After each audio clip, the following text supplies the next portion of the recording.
Large cappuccino. Orders up. Hello, everybody. Welcome to the Athlete Cafe. I guess welcome back, maybe. Yeah. You have to sound so official with that. We are back. We are back. How's everyone feeling today? Happy Friday. Pretty good. Yeah. you're good. I feel like it's been a while. I know. A little bit. Kind of. Depends. Yeah. We switch it up every time, so always with different people when we record, so it's fun to switch it I up. have and different groups, different perspectives. Yeah. So, yeah. different people.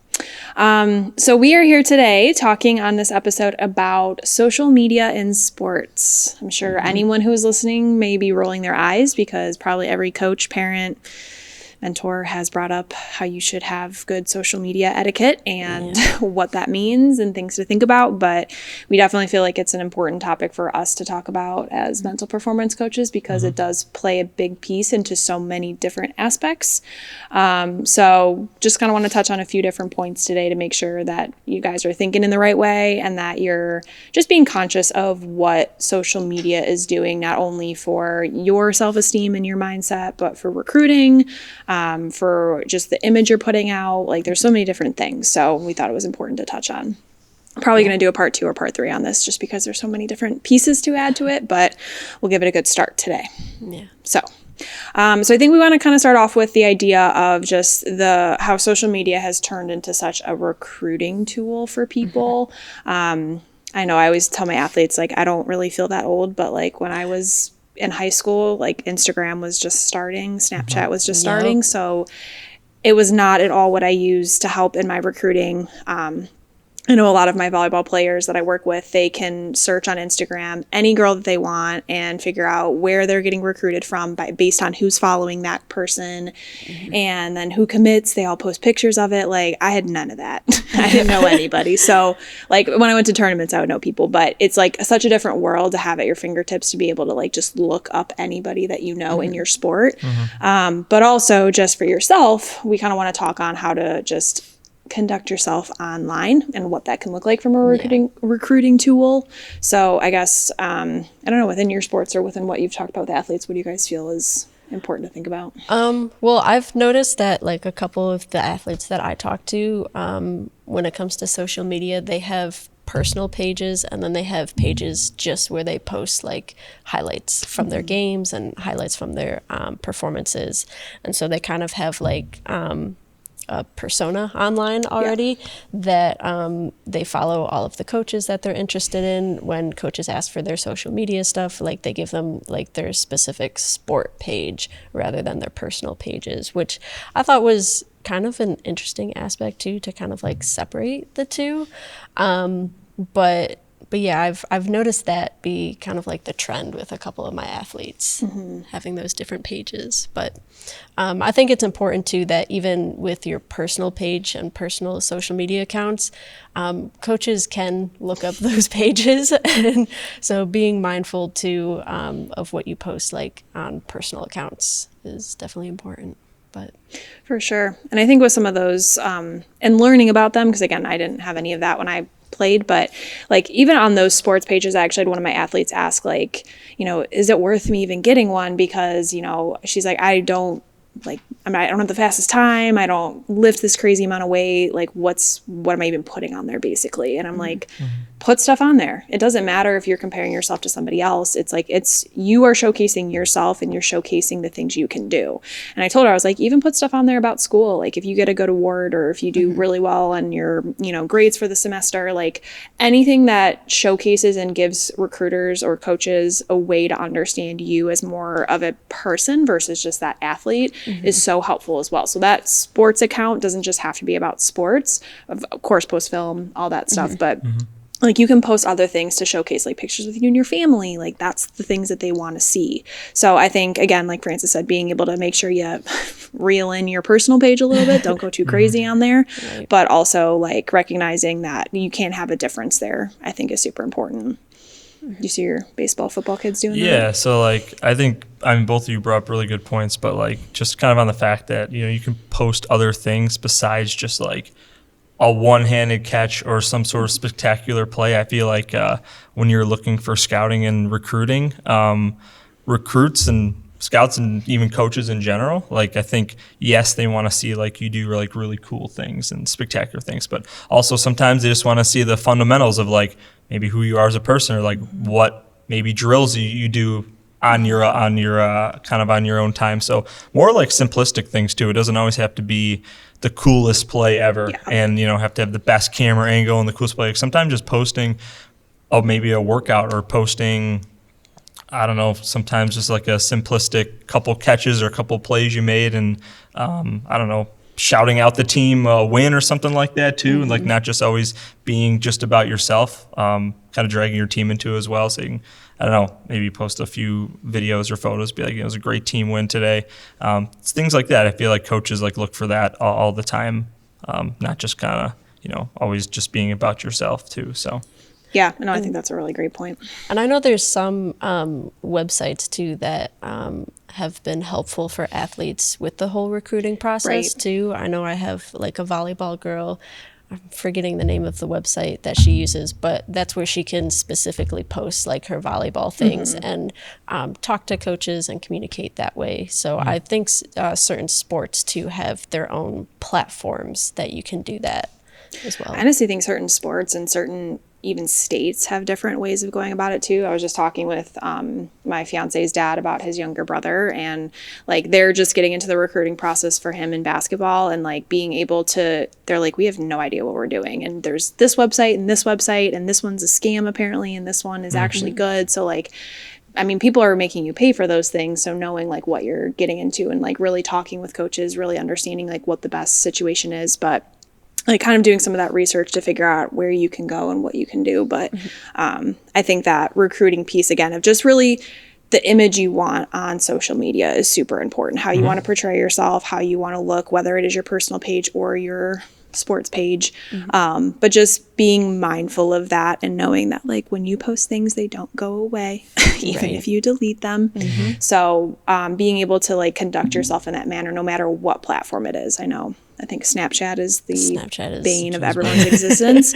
Everyone loves it. That's the way a lot of kids communicate nowadays. But even if you delete messages, even if you think things are gone, they're really not gone. So making sure, even if you handle yourself really well on Instagram or TikTok, like making sure you're doing the same thing across all platforms, because you never want something, a fleeting moment or one message sent or something like that to kind of ruin that experience for whatever you're trying to do in the future. And just it's easy for your peers and your friends to look up and search certain things on your social media. College coaches can do the same, and they can look up and find those same things. So just being mindful. And I think it's even being mindful too of like what your friends or like what your teammates are posting about you. That's I've seen a lot of people run into that of like, oh my gosh, like so and so put me in this picture and I didn't know they were going to do that. It's in your tagged pictures that now anybody going to your page can look at your tagged photos and see. So even some of that stuff, like just being able to communicate with friends and being able to say like, hey, whatever you're doing, and we're not telling you not to live your life, but making sure that people in your circle know what your goals are and know kind of what is a boundary or what's okay to post, and hopefully having that conversation with friends is something that you feel comfortable with as well.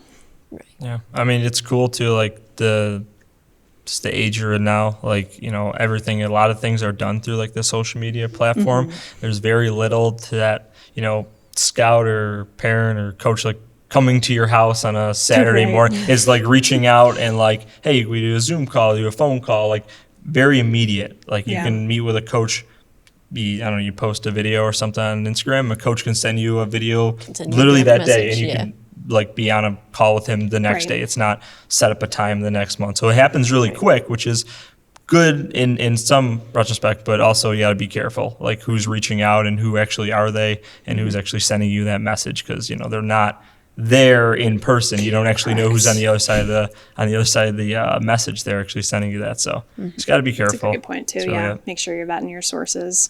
But I think that kind of pulls into a little bit of the comparison piece that we kind of originally brought up of like, so great to have so many ways to communicate and so many ways to easily talk to coaches too. But I know, and every sport's a little different, but I know with volleyball, they just changed rules. So you as an athlete cannot talk to a college coach until the summer after your sophomore year.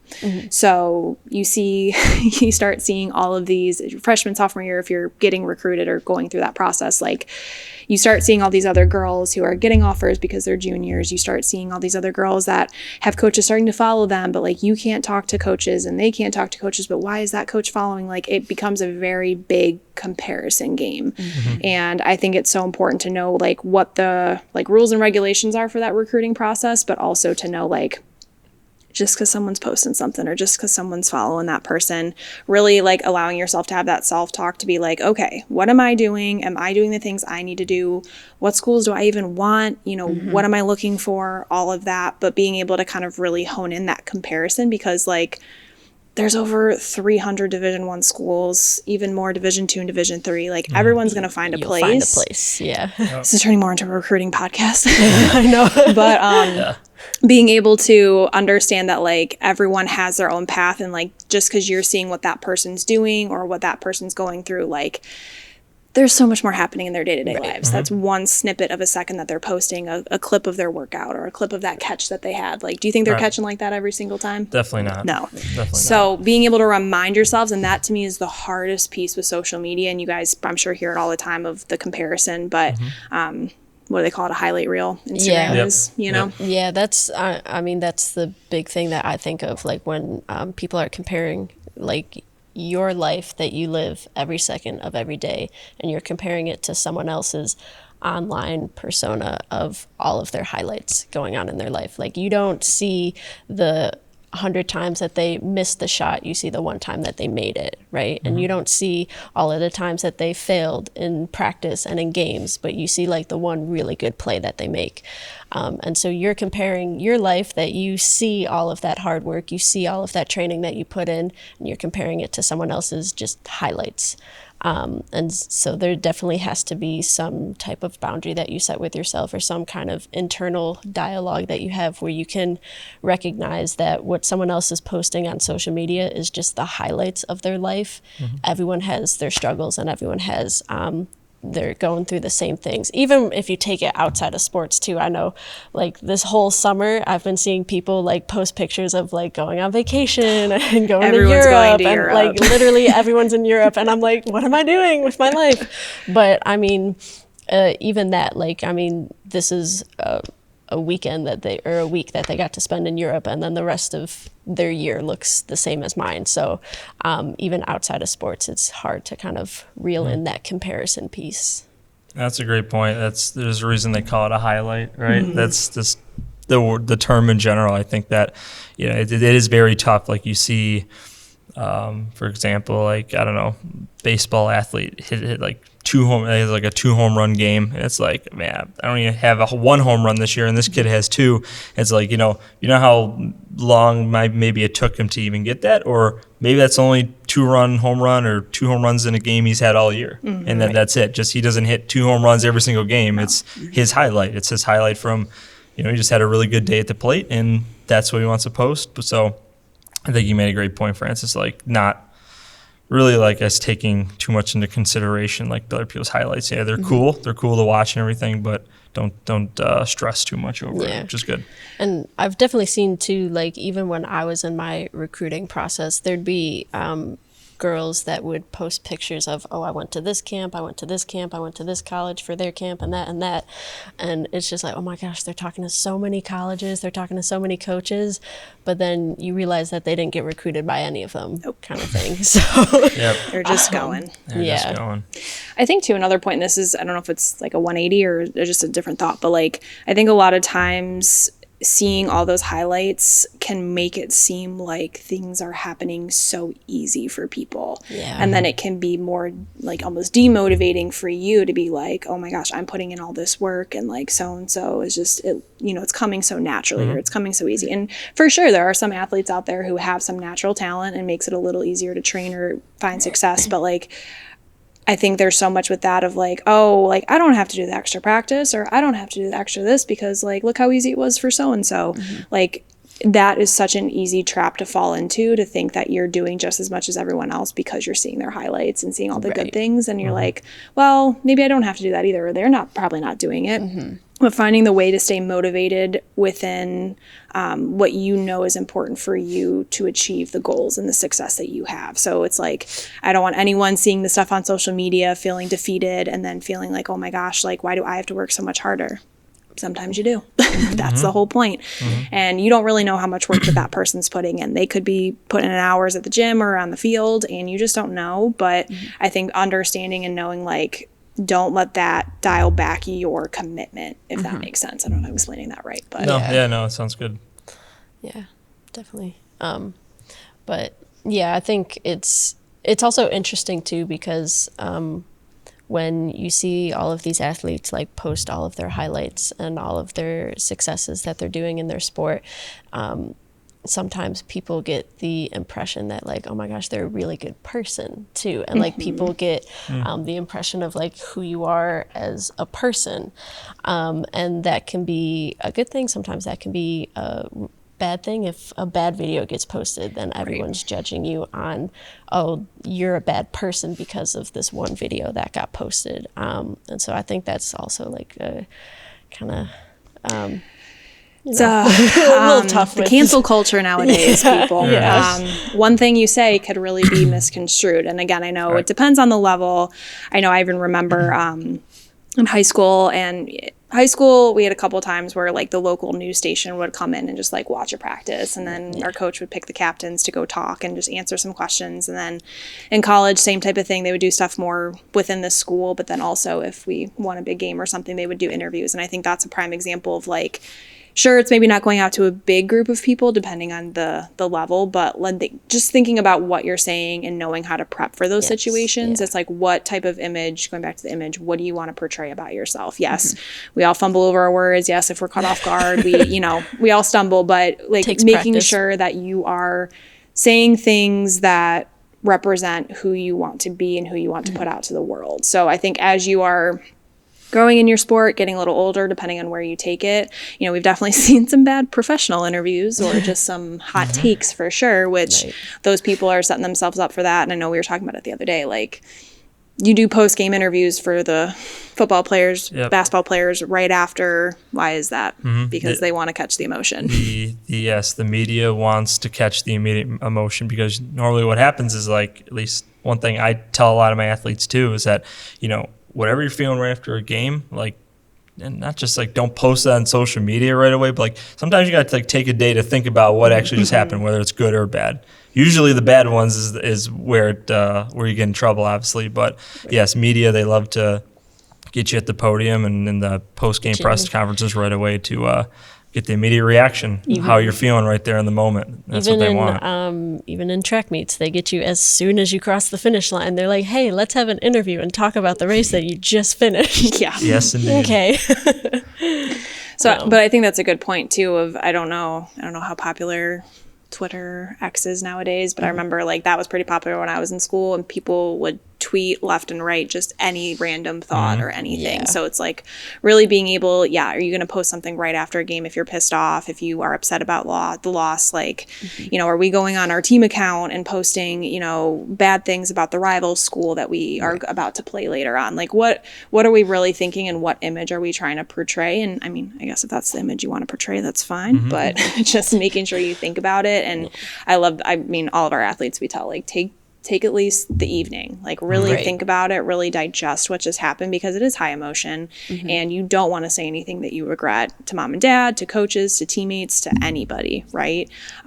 So I think just making sure that you're reframing from that stuff on social media can be super helpful as well. And I know it's tough too. Like, you're leading up to a football game on Friday night and the other team is talking some smack and on social media, and like you want to respond. You don't want to be the school that's like, are you just gonna take that from them? You want to respond, but sometimes you just gotta let your play do the talking. And I feel like that is really where it matters. What people see what actually happens is on the field. There's a lot of talk outside of sports. There's a lot of media it's a huge obviously industry, but your play on the field is going to really dictate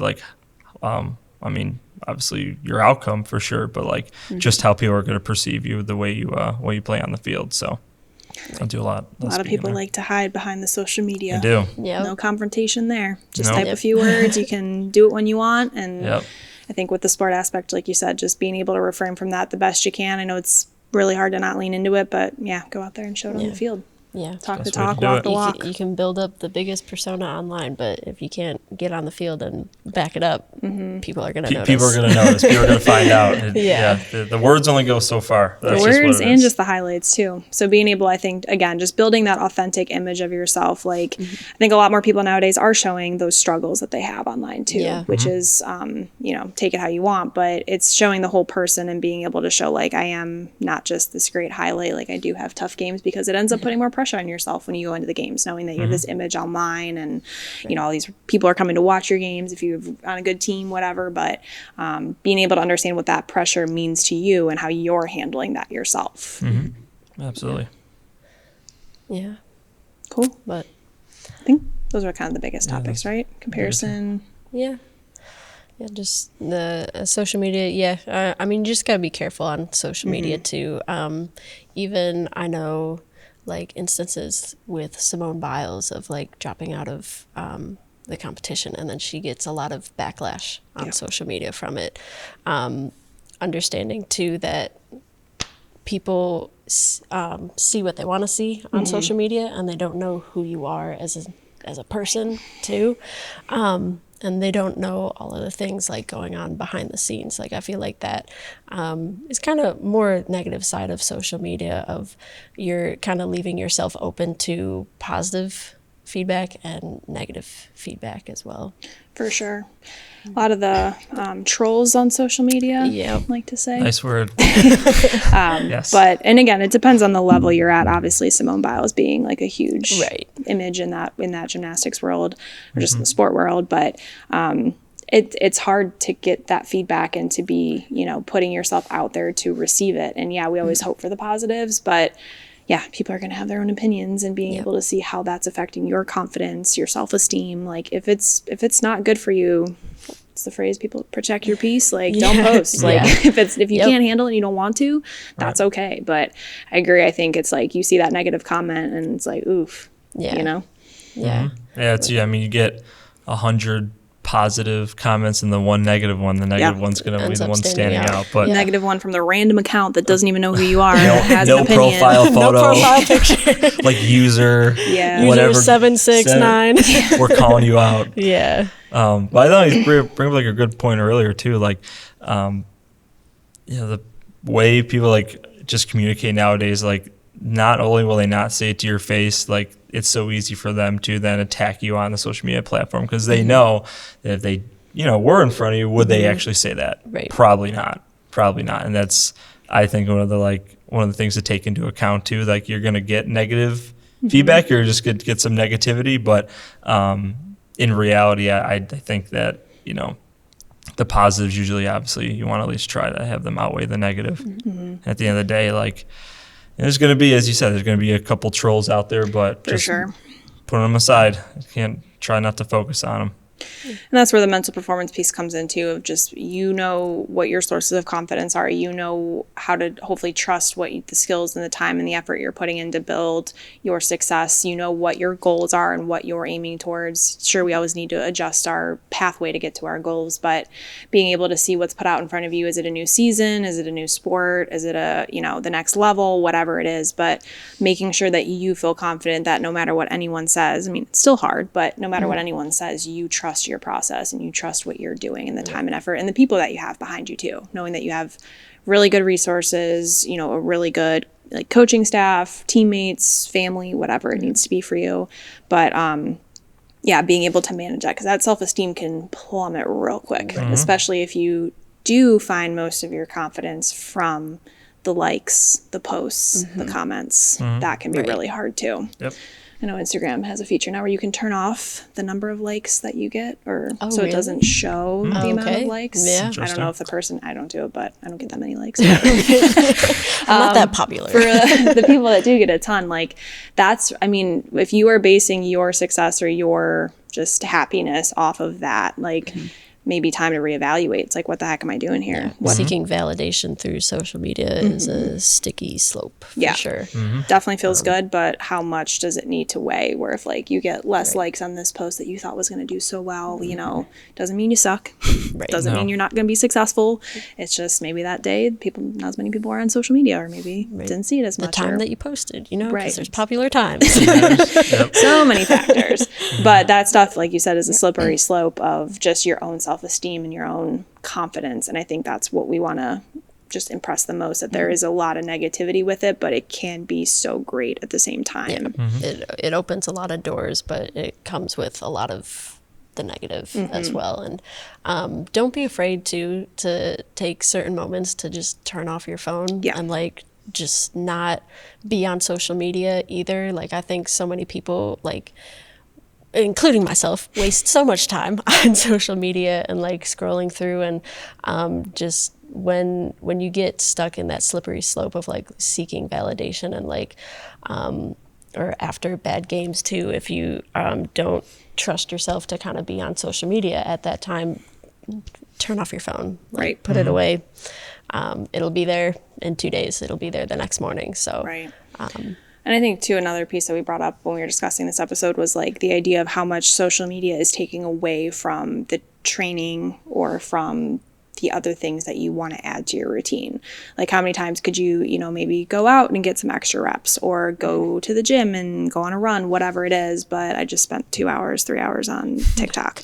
Like, again, we all need rest. We all need the balance, but it's more of like kind of evaluating, is social media preventing me from achieving my goals, or is it stopping me from doing some of the extra things? Not that you have to do those all the time, but just how is it affecting, you know, maybe you're on social media up until you're on the car ride to practice, and you get to practice and you're not even ready to go, you know? So it's like, do you need to shut that off a certain time before practice or games? Do you need to, you know, schedule out times where you can be on social media? Are you not going to bed at night because you're up till 3 a.m. on Right. TikTok? Like what are we doing, and how is it affecting, it's happened to all of us, but Yeah. knowing how that is affecting your routine and then ultimately affecting the goals and the success that you have.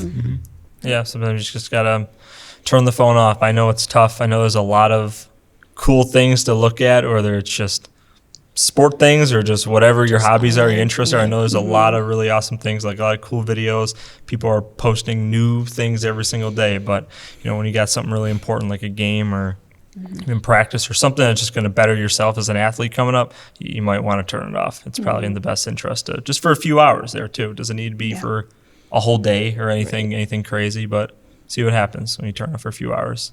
I always know when I get the you should go to bed now. Aren't you tired? On TikTok, I'm like, Yeah. oof, okay. You've been that's time. scrolling for a while. It You're just right. I reminds you. have. Yeah. Correct. So thank you. Nice that they do that, but also Yeah. makes me take a double. Yeah, I'm double also take. just like, cool, next. Depending on the day. So I mean, a lot of different pieces to social media. And I know we just kind of like bopped around a lot, but I think just again, understanding how your image is out there, the recruiting piece that it's going with, what you post, what not to post, how to kind of make sure you're not leaning into those emotions if it's something you probably shouldn't post, and then thinking about if it's impacting you negatively in any way. You know, there's so many positives to it, but being able to like create that boundary for when it becomes just overtaking your life or Right. just dictating too much of your routine. So just all things to think about, and just, you know, evaluate it. See, do I need to delete this for a little while? Do I need to, what should I be posting more of? What should I be posting less of? You know, not making sure we're comparing ourselves. You're doing great things. And if you feel like you need to change things, that's fine. Go out and do it. But make sure you feel confident and happy with what you're doing. Love it. Yeah. Cool. It's a good ending. I Yeah. like that. Drops mic. Good. Boom. All right. Well, we will see you guys next time. If you have any questions, feel free to always post questions down below in our podcast area. I don't even know what it looks like, but post any questions, reach out to us if you ever have any interest in mental performance coaching. Reach us out at sharpenskillstraining.com or any of our social media handles.